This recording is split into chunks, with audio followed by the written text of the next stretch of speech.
예, 종목 희로애락 종목 이야기 하도록 하겠습니다. 먼저 희 종목부터 살펴볼게요. 오늘 희는요. ITM 반도체입니다. 계속 가는 주가. 반도체라는 이름이 붙어 있지만 사실은 뭐 2차 전지 보호회로 배터리팩, 뭐 반도체주 관련이 있습니다만 네. 요즘 뭐 귀에 끼는 그 이어폰 그런 그렇죠. 것도 있잖아요. 근데 최근에 변동성이 꽤 있던데요. 네, 일단 뭐 변동성이 있어도 지금 네. 모멘텀이 확실하다면 계속해서 이제 주가가 조정을 받는 것처럼 보이다가도 상승 추세로 좀 돌려 나가는 굉장히 강한 모습을 보이고 있는 게 최근 트렌드가 아닌가 싶습니다. 일단 ITM 반도체 같은 경우에는 앞서 이제 박사님께서 정확하게 짚어주셨다시피 4억 명의 반도체가 들어가 있어서 뭐 반도체 장비나 소재 이런 기업일 거라고 이제 많이들 생각하시는 것 같은데 정확하게 좀 해당 기업이 영위하고 있는 사업들을 보면 배터리 보호 회로 쪽 특히 이제 최근에 이제 굉장히 부각받았던 건 바로 이제 무선 이어폰에 들어가는 이 부품을 만드는 기업으로서 굉장히 좋은 실적 성장세를 기록할 가능성이 굉장히 높다라는 것 때문에 지금 시장에서 굉장히 강한 관심을 받았거든요.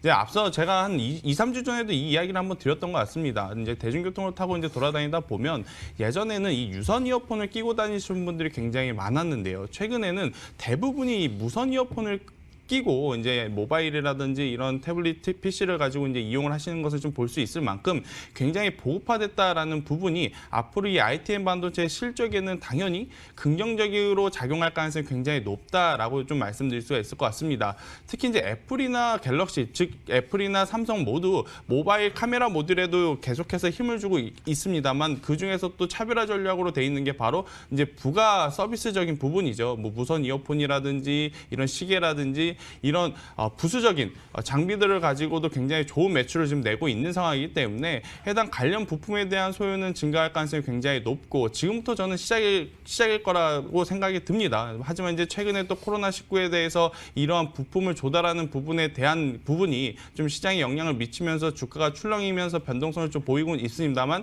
중장기적인 추세로는 여전히 추가적으로 상승할 가능성이 굉장히 높은 기업 중에 하나다라는 이야기 한번 드리면서요.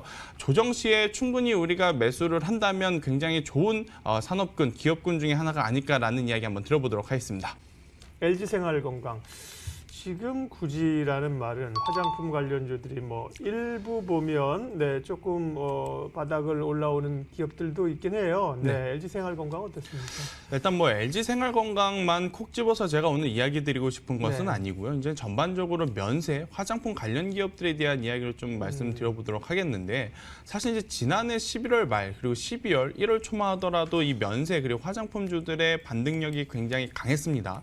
반등을 했을 때 이제 붙였던 이유들이 뭐였냐면 중국 관광객들이 이제부터 회복할 가능성이 굉장히 높고 또 이제 시진핑 주석이 우리나라에 방한할 가능성이 굉장히 높다라는 그러한 기대 심리 때문에 올랐다라는 거죠. 그리고 실질적으로 실적도 작년 초보다는 조금은 더 긍정적으로 나타나면서 그러한 부분이 주가에 반영이 되었다라고 좀 말씀드릴 수가 있을 것 같은데 일단 앞으로 이제 1분기, 2분기 실적이 좀 중요할 것 같아요. 지금 직접적으로 타격을 받았던 거는 가장 먼저 여행주들이다라고 할 수 있겠죠. 모두투어라든지 하나투어 같은 경우에는 최근에 환불자 수가 굉장히 급증할 만큼 여행 산업에 큰 지금 타격을 받고 있다라고 좀 말씀드릴 수가 있을 것 같고요. 그러다 보니 자연스럽게 항공사들도 지금 굉장히 어려운 상황이고 또 그렇다면 결국엔 관광객들이 많이 오고 가고 해야 이용하는 이 면세점이라든지 또 면세점 안에서 팔고 있는 화장품주들도 그 다음 부차적으로 피해를 당연히 받을 수밖에 없는 지금 상황이다라는 이야기 한번 드려보도록 하겠습니다. 그렇게 된다면 그동안의 실적 기대감으로 올라왔던 화장품주들이라든지 면세점주들 같은 경우에는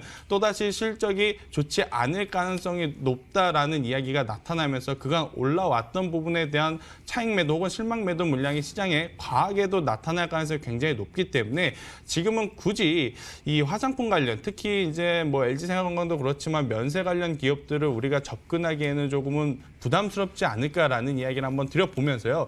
우한 코로나가 최근에 좀 진정되는 모습을 보입니다만 다시 우리나라에서는 오히려 역행하면서 지금 확진자 수가 늘어나고 있는 그러한 이슈들이기 때문에 이 뉴스에 좀 주목하면서 이 코로나가 완전히 조금 잠잠해졌을 때야 붙어볼만 하지 지금은 변동성이 굉장히 커질 수도 있다라는 관점에서 본다면 화장품주들을 지금 굳이 포트에 편입하시는 거는 저는 옳지 않다라고 생각이 좀 들고요. 기존의 보유자분들도 마찬가지입니다. 뭐 바닥권에서 많이 들어 올렸다 해서 계속해서 상승 추세가 나올 것이다라는 기대감보다는 뉴스 하나하나에 조금 크게 변동할 가능성이 굉장히 높으니 지금은 리스크 관리를 하면서 포트폴리오를 점검해야 될 때가 아닌가라는 이야기 한번 드려보도록 하겠습니다. 김민진 차장님, 김태성 이사님 두 분이 시장 출발 상황 중심 잡아주셨습니다.